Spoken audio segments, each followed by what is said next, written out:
सदन की कार्रवाई समाप्त होने के बाद में पक्ष ने अपने मुद्दों को रखा। जिस प्रकार से सूर्य हांसदा की एनकाउंटर को लेकर सीबीआई जांच की मांग एनडीए सरकार कर रही है और दूसरी ओर इंडिया सरकार जो गठबंधन है वो एसआईआर पर भी जो है वो शिकंजा कसने की बात कर रही है। एसआईआर पर लगातार वो एसआईआर को लेकर विरोध प्रदर्शन कर रही है, जो कि झारखंड में लागू ना हो एसआईआर, उस पर वो लगातार बातें कर रही है।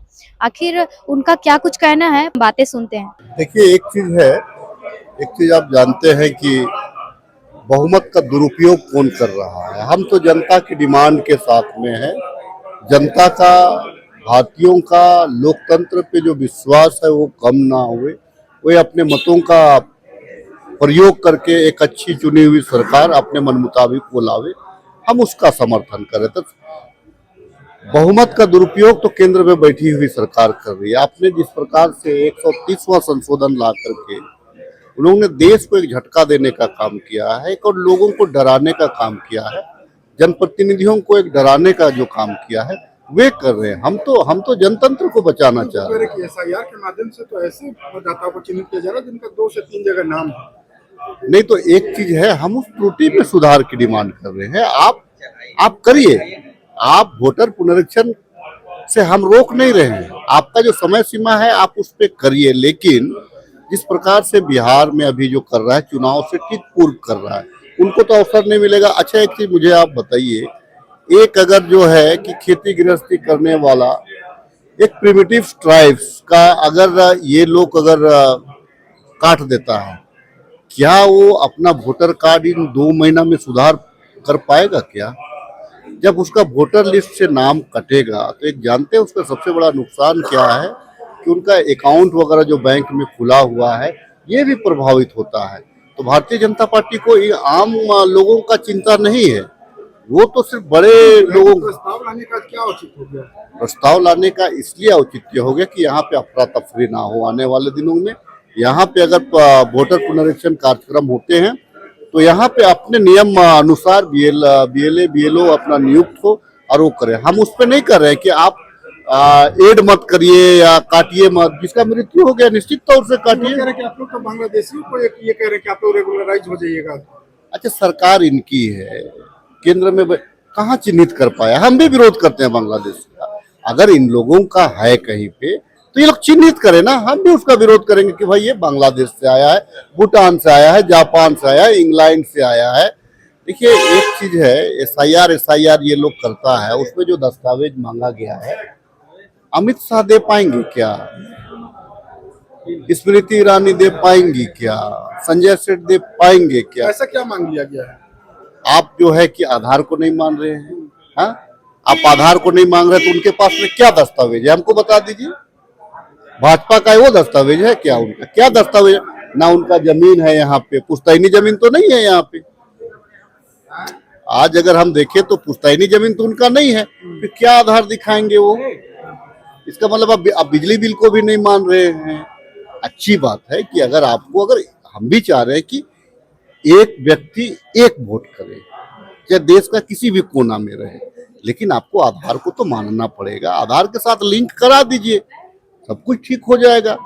लेकिन नहीं, इन लोगों को तो चूंकि पॉलिटिक्स करना है बांग्लादेशी के नाम से, और बांग्लादेशी के नाम से सिर्फ ये लोग बोलता है और ये लोग बांग्लादेशी को ये समाप्त नहीं करना चाहता है, क्योंकि ये पॉलिटिक्स का आधार है। जिस प्रकार से ये लोग राम मंदिर पे जो पॉलिटिक्स करते थे, अब वो राम मंदिर का बात नहीं है। तो आप जो है कि हिंदू मुसलमान करके बांग्लादेशी का बात कर, कि बांग्लादेश कितना बड़ा है? हमारा झारखंड बिहार के उतना बड़ा होगा? उससे बड़ा है क्या? उससे बड़ा तो नहीं है बांग्लादेश।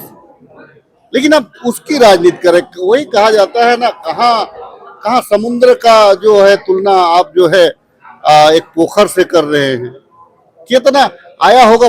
5,000 आएगा, लाख आया है, आप चिन्हित करिए। आपको मना कौन किया है? अच्छा, किसानों के मुद्दे पर भी चर्चा हो। नहीं तो हम कहाँ चिन्हित करें ना एसआईआर। हमने तो कहा भाई कि भाई आप वोटर आधार कार्ड से वोट की सत्यता जांच करिए। आप उसको मान नहीं रहे हैं, सुप्रीम कोर्ट का गाइडलाइन को नहीं मान रहे हैं, आप कह रहे हैं केवल आप राजनीति करना चाह रहे हैं। तो मैंने इसीलिए कहा कि जो प्रिमिटिव ट्राइब्स हैं या जो बैकवर्ड हैं, जो थोड़ा अछूता हैं, कम से कम उनको अभी तक वोट देता रहा, तो प्रजातंत्र पे उसको विश्वास है। अगर उसका नाम को आप काट दीजिएगा तो प्रजातंत्र से उसका विश्वास घट जाएगा। और अगर आप उसको अगर हटा दे रहे हैं तो उसको जोड़ने में वो बहुत असमर्थ है। आप उसकी भी व्यवस्था कराइए ना। इसीलिए राहुल गांधी जी तो कह रहे हैं कि भाई आप इसको वेबसाइट इसका जारी करिए, लेकिन वेबसाइट ये लोग तो जारी नहीं कर रहा है। ये लोग पोथी पकड़ा देता है। वीडियो को आप दे दीजिएगा तो मेरा जंगल में रहने वाला आदमी जाएगा उसको जांच करने के लिए का, वो तो जिस दिन वोट रहेगा उस दिन जाएगा, करे मेरा तो कट गया है, तो उस दिन वो क्या करेगा? यही चीज तो ये लोग चाह रहा है।